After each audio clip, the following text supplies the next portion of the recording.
All right, everybody. Happy Friday. We are late. I apologize for that, but there were more interesting things going on at the White House with personnel announcements today. I have a bunch of things at the top. I want to start by noting that our Reuters colleague and Arshad's partner, Andy Quinn, is moving on after 25 years at Reuters and more than 3 years here at the State Department. He's heading to the Aspen Institute to lead a new Africa-focused program. Those of you who are briefing regulars know that Andy is an extraordinary colleague, that he was completely committed to the story and to reporting it with integrity and with passion. He was also a joy to travel with and to be with. We're going to miss you, Andy, but we're very glad that you're staying in the foreign policy realm and continuing to contribute internationally. I have one other thing, which is with regard to the Jordanian parliamentary elections. We want to take this opportunity, since we didn't brief yesterday right after the elections, to congratulate the people of Jordan on their January 23rd parliamentary elections. We view these elections as an important step in the ongoing reform process initiated by King Abdullah II. We note that international election observers found that the voting process saw an improvement over past elections and that the elections were conducted in a transparent and credible manner. But they also offered recommendations about continuing to improve Jordan's electoral process going forward. In particular, the observers praised the work of the Independent Electoral Commission, which administered these elections for the first time. We look forward to the government and people of Jordan building on this milestone and carrying out additional political and economic reforms for the benefit of all Jordanians. Jordan is a vital strategic partner of the United States, and we will continue to support Jordan's leadership and the Jordanian people in their reform process. Let's go to what's on your minds. One quick thing, Toria. Thanks so much for your comments about Andy. Speaking for myself, but I suspect also for my colleagues here and at Reuters, he really is an unusually elegant writer and a decent and thoroughly good-hearted man, and a very wry, with a very wry and gentle wit, and I will miss him. Maybe we can go to substance now that we've... We can wipe away our tears. No, we're all going to miss Andy, I think, yes. North Korea threatening to go to war with the South? As you know, my colleague Jay Carney spoke to these issues yesterday. These statements coming out of North Korea are needlessly provocative. Any kind of further test would be another significant violation of UN Security Council resolutions and only will serve to further Pyongyang's isolation. As you all know, the UN Security Council passed Resolution 2087 earlier in the week in response to the December missile launch, and that resolution tightens the sanctions on North Korea and works hard to ensure that it cannot succeed as a proliferator of missile technology, etc. And, you know, it's just, it's really a pretty sad story, because the new North Korean leader has a choice to make, as the Secretary has said so many times. He can serve to focus on the needs of his people, to bring his country out of isolation and back into compliance with international obligations, open it back up to the world, or he can continue to waste what little money the country has on missile technologies and things while his people go hungry. So. One question on that. The new leader is not all that new. I mean, you have a pattern of events that you can look at. The original failed test, the subsequent missile test that was successful, and now the threat to conduct a third nuclear test. Does it seem to you all now that he's made his choice, and what kind of a strategy, a diplomatic strategy, can you pursue if he is not interested in serious talks about his nuclear and ballistic missile programs? Well, you're not wrong that the pattern of choices is concerning, which is why we felt very strongly that the international community, we seem to have some guests. Hi, guys. Not sure who they were, but I think they were lost. So again, the pattern of choices appears to be quite concerning. That's why it's been so important to keep the international community united in response to these negative choices, why we took the time we did to get it right with Resolution 2087, to make clear to North Korea that particularly the six-party states, including all of North Korea's neighbors, are united in ensuring that there is a price to pay, that there will be increasing sanctions, that we are going to be vigilant about their proliferation activity, the activities of their banks, and that it's going to take the country in the wrong direction. I think you know that Ambassador Glyn Davies is out in the region now. He is in Beijing today, had very productive and useful meetings with counterparts there, including Vice Foreign Minister Fu Ying, his counterpart, Special Representative for Korean Peninsula Affairs Woo Dae-wei, and others. He was in Seoul yesterday, and he's going on to Tokyo tomorrow. So very much a project to stay coordinated with our six-party counterparts in watching this and ensuring that North Korea gets the message that nothing good is going to come from this. Turning back to the China issue in this whole mix, today the Chinese press seem to be suggesting that they've told North Korea that if it goes ahead with its nuclear tests, that they will actually, Beijing could cut its aid to Pyongyang. That seems to be an interesting move on the part of the Chinese. What would you have to say on that? Well, I didn't see those particular comments, but we have, as you know, regularly encouraged Beijing to use the significant influence that it has with Pyongyang. They have, at various times, been able to make clear that the continued support of Beijing in terms of trade, aid, the energy relationship, etc., depends on North Korea making the right choices. Again, China joined strongly with us in Resolution 2087, which was important. And we, as Glyn Davies said, he had a very good visit to Beijing in terms of plotting the course forward together. How important, if they go ahead and do something like that, how important could such a cut in Chinese aid to North Korea be in changing the calculations of the North Korean leadership?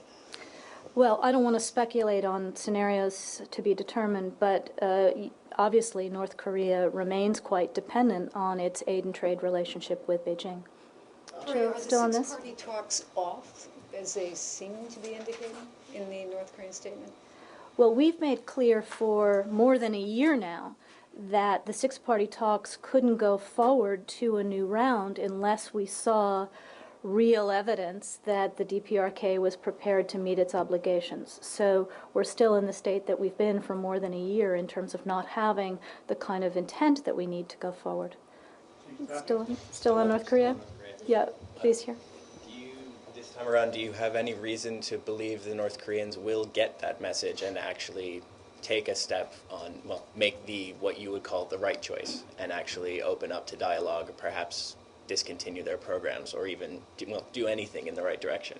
Well, anybody who endeavored to be predictive about North Korean behavior is probably foolish, but what's been important to us is strong unity among the six-party talks countries, strong unity in the region about a positive course forward and the fact that there will be consequences if they keep making bad choices. One more? Yeah. Consequences. Well, I Because there's think been few, besides UN resolutions, that haven't changed their behavior. There hasn't really been any significant consequences otherwise. I would reject that, Brad. If you look at UN Security Council that was just passed, 2087, and go through it, and I would commend to you the fact sheet that UN put out on this. It imposes new sanctions on North Korean companies and government agencies, including a broad range of sanctions against their space agencies, which was responsible for the launch, as well as the Bank of East Land and several individuals in the North Korean system who had previously not been sanctioned. 6 entities and 4 individuals will have their assets frozen and will be prohibited from engaging in financial transactions. This is UN sanctions, not just U.S. sanctions. There's an updated list of nuclear and ballistic missile technology that's going to be banned from transfer to or from the DPRK. I could continue. Do you but think there's space to squeeze them further on the sanctions route, that this country, which is perhaps the most heavily sanctioned in the world, can still be, there's still consequences along this sanctions route left? Well, obviously, and we wouldn't have put new sanctions on them if we didn't think that they would be effective. Just wanted to follow up quickly as far as North Korea's missile technology or missiles are concerned.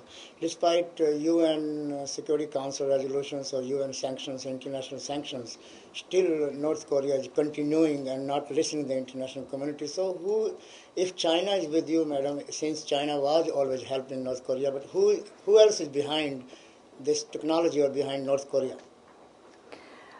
Well, again, I think what we just have been through here is the fact that the international community now, with this new resolution, has spoken with one voice in putting on increasingly tough sanctions on the DPRK, including getting at the space agency, getting at the banks, naming individuals who had not previously been named as contributing to taking the country in the wrong direction, and we will continue to look for further opportunities to make our views clear in this kind of a way if the DPRK doesn't change course. And when this new leader came in North Korea, everybody hoped that things will change to the right direction for the people of North Korea, but still they are going in the worst direction as far as the people are concerned.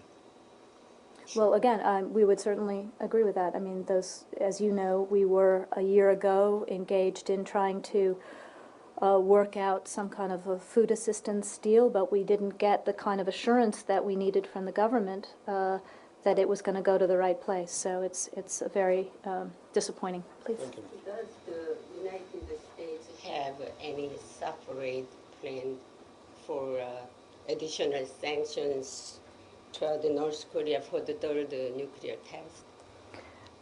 In response to the December test, what you will see and what you've seen in the last couple of days are U.S. decisions that implement the larger UN Security Council decisions in 2087. So you're starting to see us put out our own sanctioning information to ensure that we are complying now in our own law with 2087.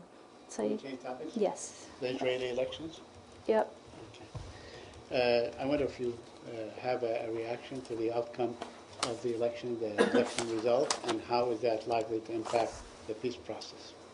Well, I think we said, whether it was, I guess it was on Tuesday, before the elections or on election day, that Israel has a vibrant democracy. We are at the stage now, as you know, where we're going to have to wait and see what the makeup of the Israeli government is going to be and how it approaches the long-standing critical issues that we share. But we've been absolutely clear that as soon as the parties are ready, we want to make a renewed push to try to get them back to the table. Do you believe that the new coalition is likely to be more inclined towards some sort of a peace resolution? The new coalition, which hasn't yet been decided and announced? Okay, let me rephrase that. Do you expect the new coalition to be more engaged in the peace process than the former one? I think we're not going to be evaluating a coalition that's still trying to come together. So Okay, let's follow up with another point. I asked the former U.S. ambassador to Israel yesterday, what is the overriding message of this Israeli election, and he said that the message to the Palestinians is that you are not on our radar screen. Do you see that as the case? I don't think we've had any indication from Israel that that is the case. As you know, before these elections, there have been public statements from both Israelis and Palestinians that they want to try to get back to the table, and we're going to try to work on those as soon as we can. Did you find it reassuring that centrist movement performed better than expected, and that parties that seem to be more hostile to the two-state peace solution performed worse than had been prognosticated? Again, I think the wonderful thing about democracy is that the people get to speak. Then politicians have to take the lessons from that and move forward. In the case of a system like Israel, they've got to form a government, and we're not going to prejudge how the Israeli those elected. The coalition. I'm just talking about what the Israeli people chose, what they voted for. Do you find that reassuring that they voted primarily for parties that agree or in broad brushstrokes agree with the principles you've espoused? I think what we find reassuring is that Israel continues to be a democratic beacon out there in the world and to have a very vibrant system and process for ensuring that the people's voices are heard in the political process. But how that's going to translate in terms of either government formation or government policy is to be the Right, but I'm asking you specifically I about understand, the peace Brad, process, and I don't there think was a wide range of views regarding how peace should be pursued or not pursued or however. And do you find it reassuring that parties that want peace and that have publicly called for a two-state peace solution, according to the principles you've outlined, are in the driver's seat? Again, you can ask this question however many ways you want, Brad. I'm not going to comment or opine or speculate as to how the election results are going to. Will you let me finish? How the election results are going to translate into either coalition formulation or the policies of the government, which are what will matter, obviously, until the Israelis have had a chance to make those decisions. You talked about a renewed push, and that you're ready to make the administration is ready to make a renewed push in the region for peace. Have you ideas on how to set that forward? Will we talk about direct talks between the two sides, or we talk about another exchange of letters? What would it consist of?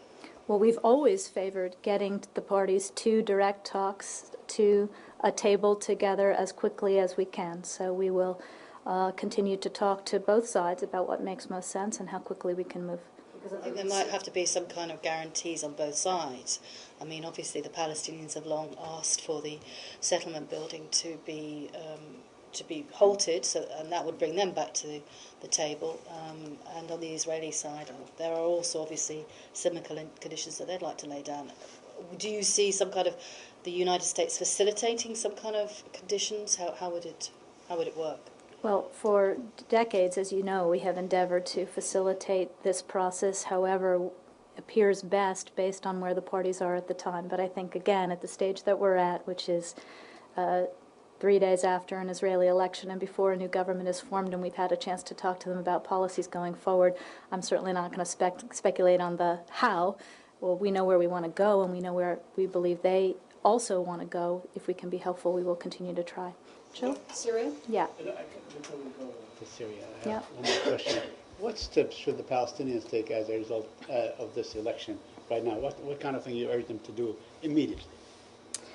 I'm not going to be, from this podium here, giving advice to one side or the other. You know the general principles that we're speaking of here in terms of undergirding an environment for peace. I think we've spoken both in the Israeli context and in the Palestinian context about avoiding unilateral actions that could undercut the environment for peace. That's still our message for both sides as we get to a place where we've got interlocutors who are ready to talk. And finally, I know the Secretary's been very busy, but did she call Mr. Netanyahu personally to congratulate him? To my knowledge, she has not made any calls out to Israel at this stage. On Syria, there was a bit of confusion yesterday about the former spokesman either being in the United States, the U.S. wanting to give him the visa, etc. Can you set the record straight, please? I can. Mr. Makdisi is not in the United States. Ambassador Ford misspoke. He is not here. Is there the intent to bring him here? I don't have anything for you on that. I also don't have anything for you on where he actually is. Do you have anything on where Assad's mother may be? I do not. So there was a statement attributed to Ambassador Ford suggesting that Assad's mother was in the Gulf region. Is that wrong? Again, on that one, I'll leave Ambassador Ford's comments where they were. But you have no reason to doubt them? I don't. Thank you. Okay, there's also rumors, that Mr. Brahimi is submitting a very bleak report on Tuesday, and thereafter he might turn in his resignation, that because he's meeting a brick wall. Do you have any comment on that? Well, obviously, I think we need to let Mr. Brahimi bring his report forward before we prejudge where it might go. We have, as you know, tried very hard to be supportive of his efforts to collaborate with him in his work to flesh out the transitional government idea, to work to bring the Russians in. But we look forward to hearing what he thinks needs to be done now when he reports. Do you believe that his mission and his effort has run its course? We have not had those indications from him, but we await to hear what he has to say. We continue to believe that the role that he is playing, that the facilitation he's trying to do, can be useful in conjunction with a lot of other things that we're also working on, as we've been clear about. And finally, in his testimony yesterday, Senator Kerry said that we want to bring in the Russians on the Syria situation. In what ways, what different ways would he do that other than what, let's say, Secretary of State Hillary Clinton has done so far with the Russians? Well, Saeed, let me just say, and let me say to everybody, for the record, just to remind you how our democratic process works here. As you all saw, Senator Kerry had a chance in his confirmation hearings yesterday to have a really full exchange with the members of the Senate Foreign Relations Committee on a huge range of issues, not just Syria, but it was really a tour all the way around the world. That is American democracy in action. We want to see his speedy confirmation, but until we have the Senate's advice and consent, it would not be appropriate for me to speak from this podium for him, or to try to parse his words or speculate as to where a secretaryship led by a Secretary Kerry will take us. He obviously spoke extremely eloquently for himself, and I would commend the transcript to you. Please. New subject? Yeah. Follow-up Syria. U.S. delegation has visited Jordan and Turkey. I don't know if they are still in the region. Is there any readout or update? We have seen some photo ops, but what's your readout on those visits? Well, you're right, Ilhan, that we have a U.S. delegation comprised of our Assistant Secretary for Population, Refugees, and Migration, Ann Richard, USAID Assistant Administrator Nancy Lindborg, and Ambassador Ford. They visited the Islahiya refugee camp in Turkey yesterday.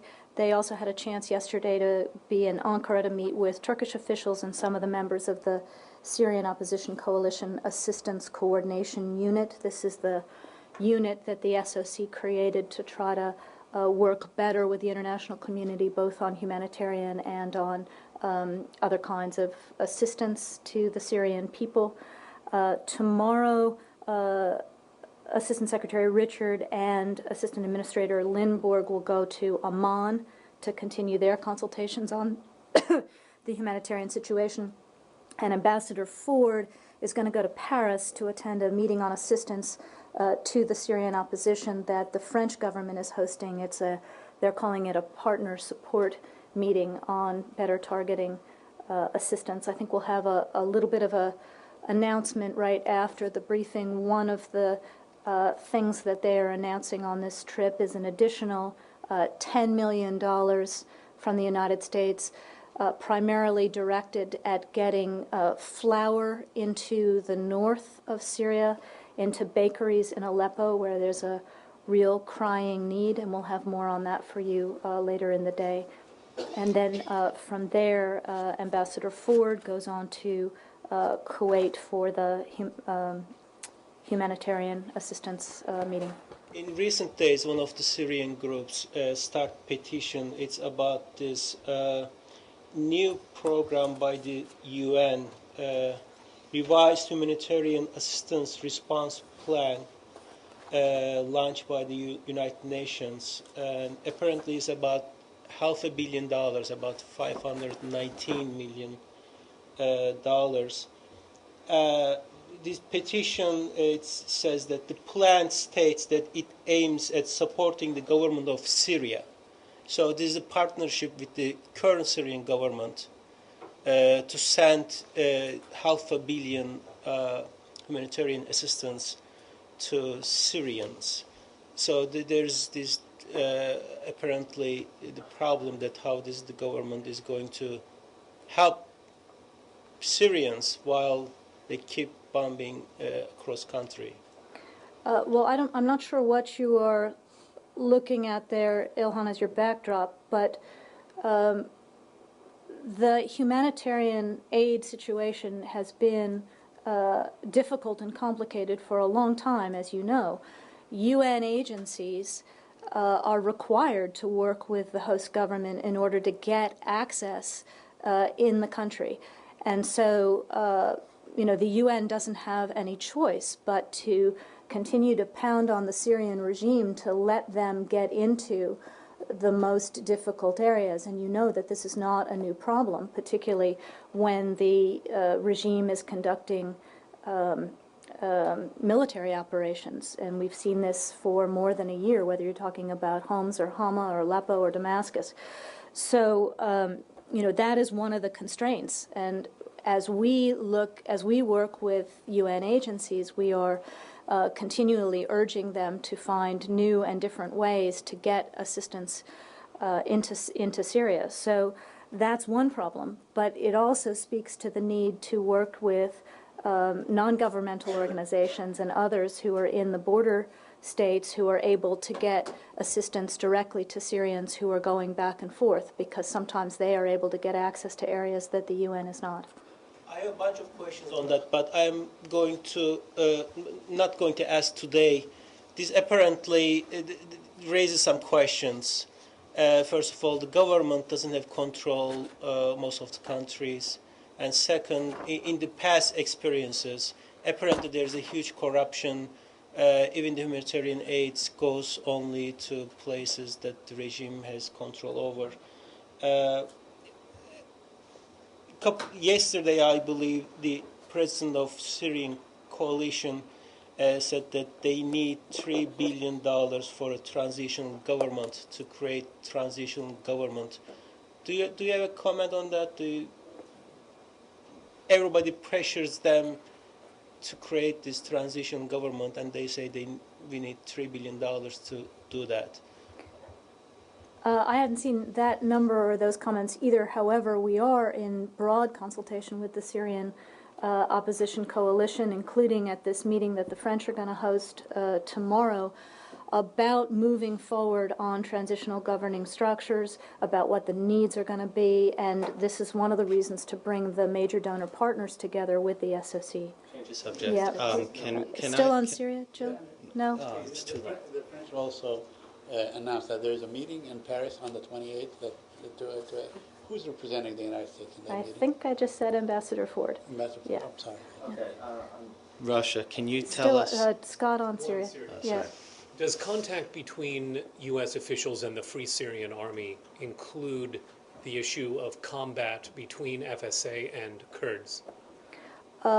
We are, in our contacts with the FSA, expressing concern about including the Kurds in a broader opposition approach, that when opposition groups are in conflict with each other, it doesn't help the broader cause of a unified opposition to take the country in a more democratic direction. So one of our messages, both to the Kurds of Syria all the way through and to other groups in Syria in the opposition, whether it's the FSA or whether it's the political opposition, is that their cause is better served by unity and common cause.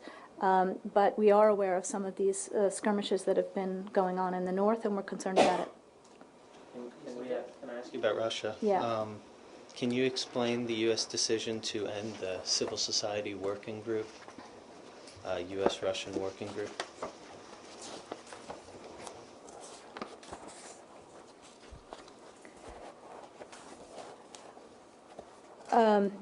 As you know, this is a working group that we set up a couple of years ago in the interest of exploring how we could support civil society as a key underpinning of the U.S.-Russia relationship.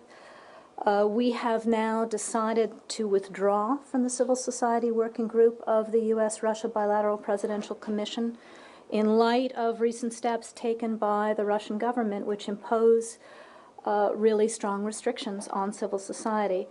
This working group was a bilateral mechanism that was designed to foster the development of civil society, and the United States will continue to work with Russian civil society organizations and to help them in their efforts to support the Russian people and support their full human rights, their access to health care, all of these other kinds of things.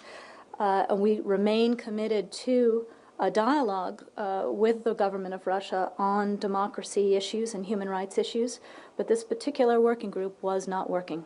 Why is it not better to stay in the working group and try to convince your interlocutors there either to try to reverse some of the recent moves that you oppose or to do other things that would promote civil society? I mean, did you just come to the conclusion that that was never going to happen in this working group?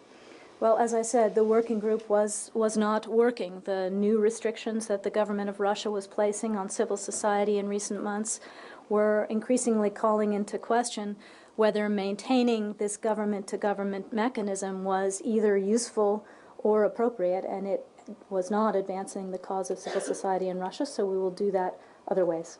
One other thing, sorry, sticking with Russia, I don't know if you were aware that the Duma today voted, I think it's 388 to 1, in favor of a law that would criminalize what it describes as homosexual propaganda, and that would allow it would ban the promotion of gay events across Russia, and it would allow fines of up to 500,000 rubles to be imposed on organizers of such events. Do you have any comment on that specifically? Well, we are aware, and we are deeply concerned by this draft legislation in Russia that severely restricts freedom of expression and assembly for lesbian, gay, bisexual, and transgender individuals. And indeed, for all Russians, this is similar to legislation that already exists in St. Petersburg that we have been expressing our concern about, including in the Secretary's bilateral meetings with Foreign Minister Lavrov for more than a year, and in several other regions of Russia. We call on Russia as a signatory to the International Covenant on Civil and Political Rights to meet its obligations to protect its citizens' rights to peaceful assembly and freedom of expression without discrimination.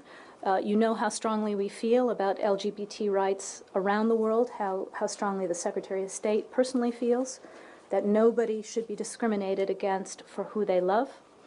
I would note that Russian citizens are also concerned. I understand that there was a kiss-in outside the Duma today to protest this legislation. So, Tori, on that, in other words, just getting back to that civil society group, withdrawal, then we could, from that organization, we can interpret as a protest by the United States? We formed the group in an effort to have government support for the development of civil society.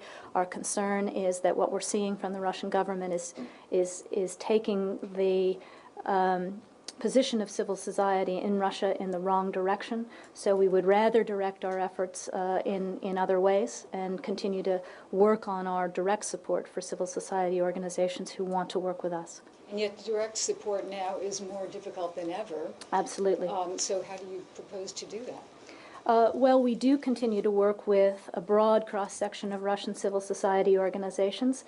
They obviously have to manage to do that within their own law.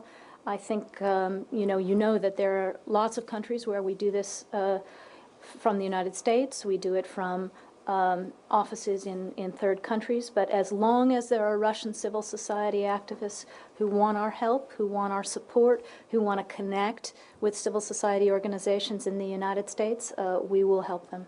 Can I just ask you, these working groups were established as part of the reset, if I remember correctly, and if I remember right, it was this notion that you'd work together where you can and talk through differences where they exist. In this case, you're now not even going to talk about this central difference of opinion on civil society. So what does that say about the reset 3-4 years on? Well, let me say that we will obviously continue to talk about human rights. We will continue to talk about civil society issues. We will continue to talk about democracy in Russia in our bilateral conversations with the Russians at every level, from the president on down.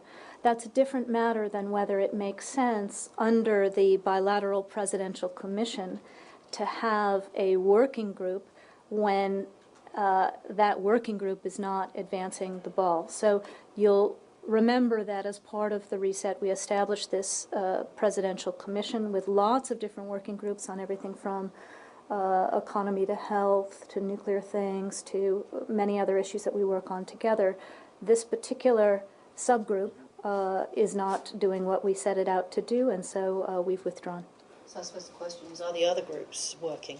Are the other working groups working on the different issues? Yeah, and in fact, I can't remember when we last, I think it was in the context of the president's meeting in on the margins of his Asia trip with President Putin that we released a joint statement that went through the work of many of these working groups. I would commend that to you. It was on the White House website. So do you see, because we've got this now, are you withdrawing from this group on civil society? There was the decision towards the back end of last year to by Moscow to kick out USAID.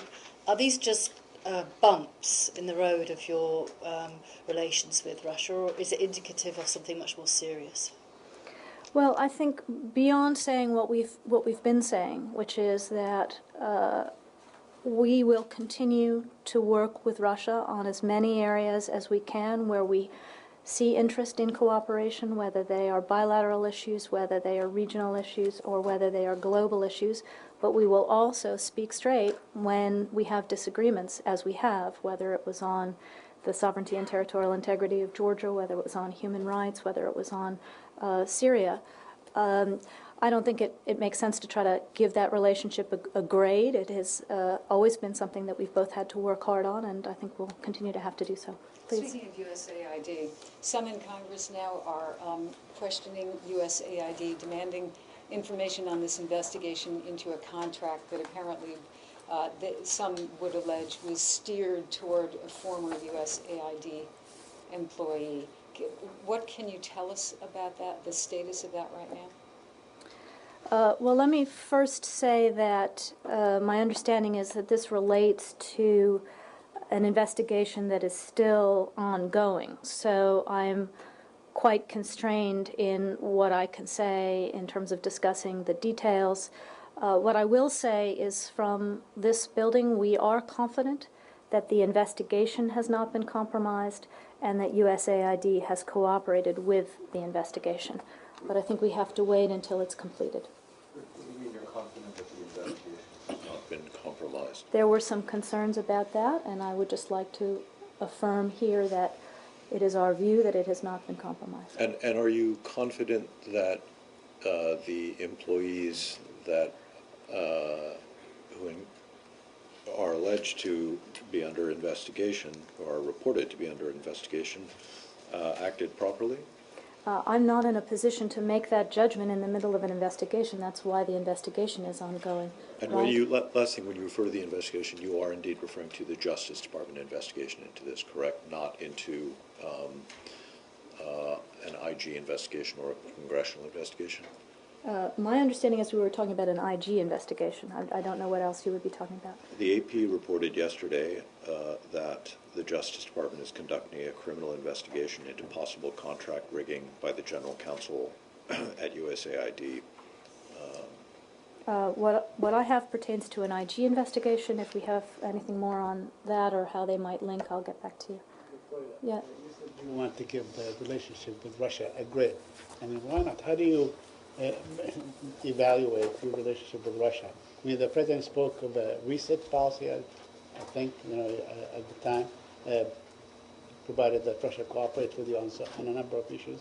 So when do you know that the situation or the relationship is so tense that you cannot cooperate? I don't think it's useful in any context to be giving grades unless you're in high school or elementary school. I think I have enough of that at home. Per se, but I mean, how do you put a status on that relationship? Saeed, I think I spoke to the general principles that undergird the relationship. Yeah, go ahead. Firstly, we had a story a few days ago on Saeed Abedini, this U.S. citizen jailed in Iran, reporting that he might get bail. Do you have any information on that and on his status? We remain very concerned about U.S. citizen Saeed Abedini, who is detained in Iran on charges related to his religious beliefs. Mr. Abedini's attorney had only one day to present his defense, and we remain deeply concerned about the fairness and the transparency of his trial. We condemn Iran's continued violation of the universal rights of freedom of religion, and we call on the Iranian authorities to respect Mr. Abedini's human rights and to release him. We are in close contact with his family as well, and we're actively engaged in the case. So no indication that he was let out on bail, as I think it was the Iranian news agency seemed to suggest that might be coming. I don't have any positive news to report on this, unfortunately.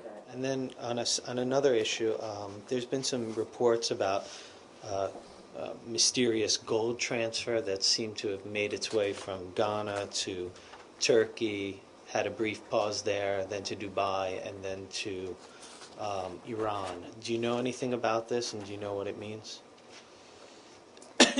I don't appear to have much on this, other than to say that we continue to consult closely with Turkey and on all countries regarding the scope of U.S. sanctions against Iran, and we will pursue any evidence of sanctionable transactions.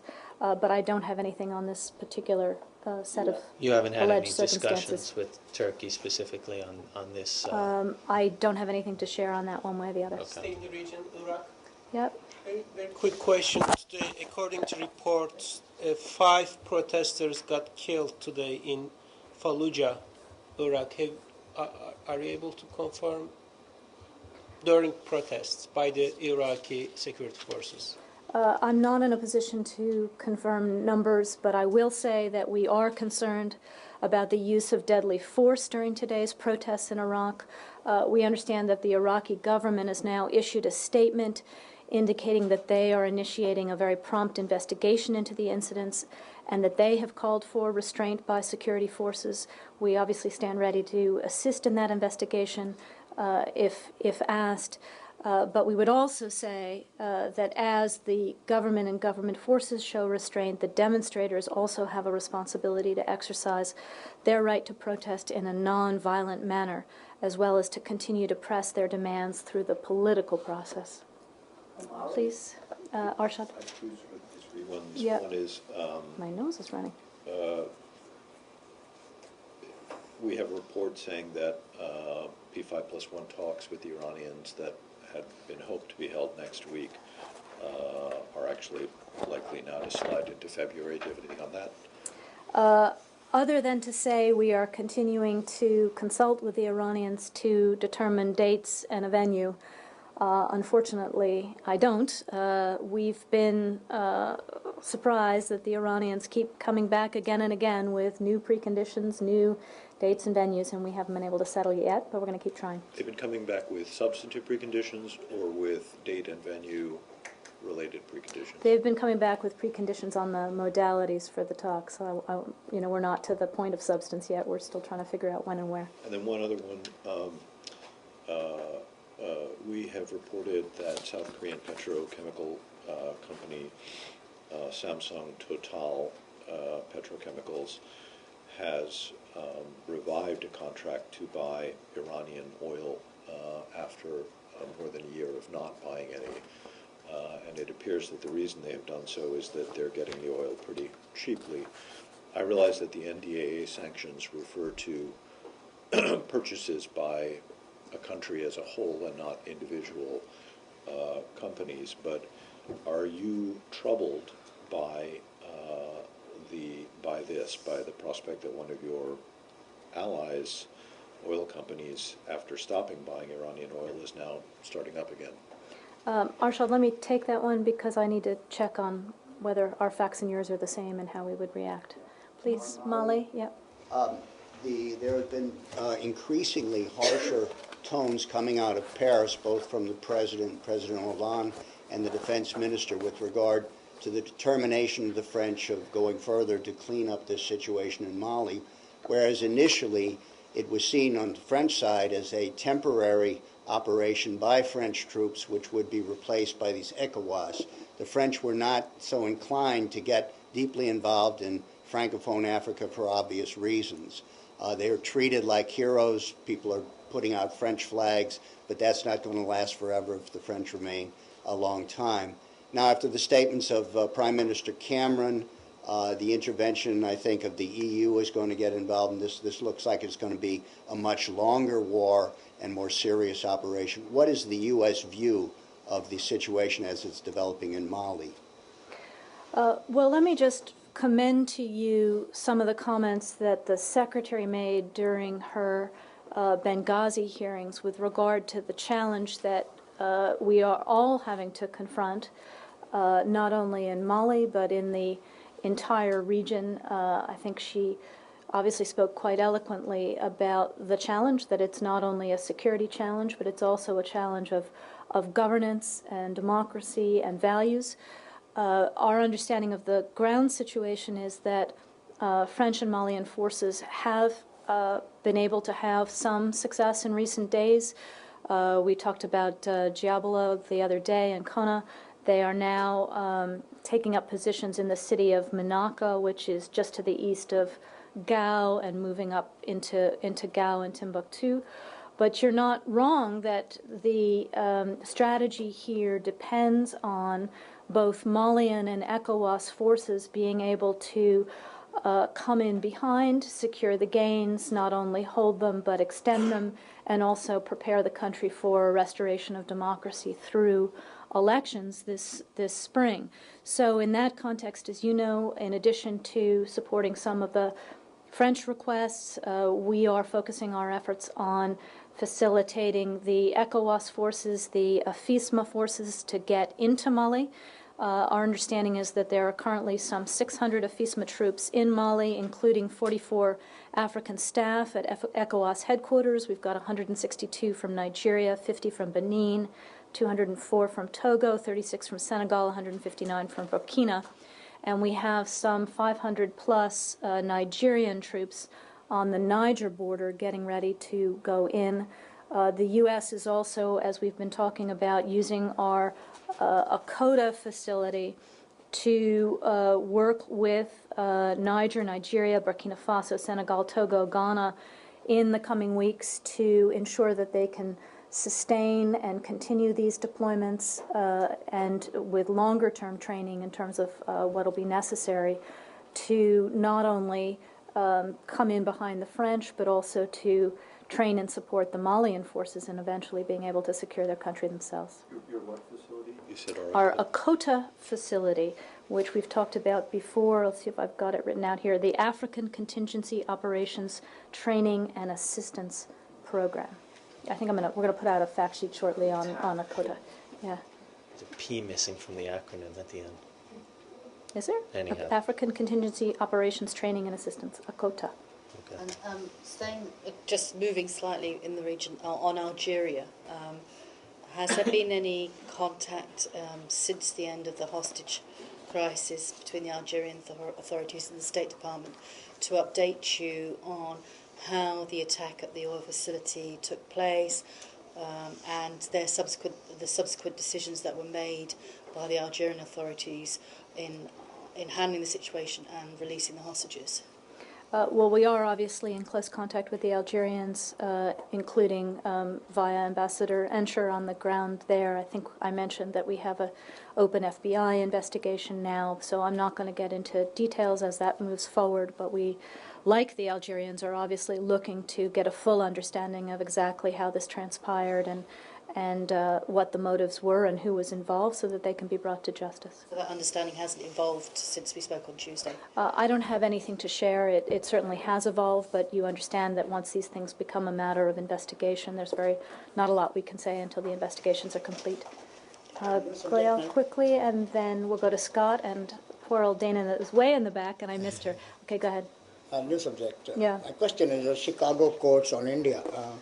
As Indians celebrate the Republic Day of India tomorrow, and India is shocked, and Indians are very angry as far as the Chicago courts outcomes are concerned. For Mr. Rana last week, only 14 years, what they are saying, and now yesterday, 35 years for David Holman Hadley. Now, what they are saying is this is the cost of the 166 people killed in Mumbai attacks, and including 6 Americans. And what Indians are really saying that why this has happened only 35 years, but why he was not extradited to India to face justice, because U.S. and India both believes in that anyone who criminals must face justice. Let me just underscore what the Justice Department announced when this trial was completed. David Headley, a key conspirator in the Mumbai terrorist attacks, has been brought to justice in the United States. He will serve 35 years in prison for his role in these heinous acts that claimed the lives of 166 people, including 6 Americans. He also gave the investigation and the prosecution of David Headley stems from the unprecedented and intense collaboration between the United States and Indian authorities in the counterterrorism sphere to bring all the people responsible for Mumbai to justice. Let me just add, and I would commend to you the fact sheet put out by our embassy in Delhi and the comments made by the Justice Department yesterday.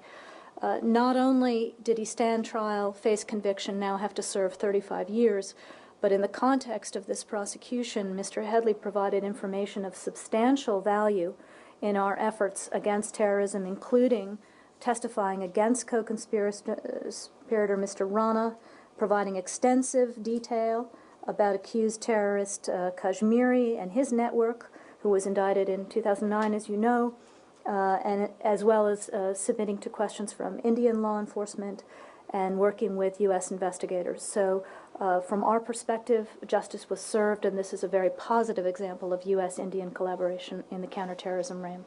Madam, what message would be from the Secretary of State, Hillary Clinton, to the people or the victims of 166 people and their loved ones, and including 6 Americans on this day? That we promised that justice would be served, that justice is being served in this case.